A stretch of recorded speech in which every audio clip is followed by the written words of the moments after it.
పగిలే రాళ్ళని పునాది చేసి ఎదగాలని, తరిమే వాళ్ళని హితులుగా తలచి ముందుకెళ్ళాలని,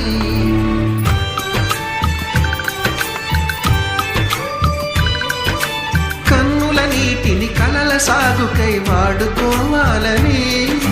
కాచే నిప్పుని ప్రమిదగా మలచి కాంతి పంచాలని, గుండెతో ధైర్యం చెప్పాను, చూపుతో మార్గం చెప్పాను,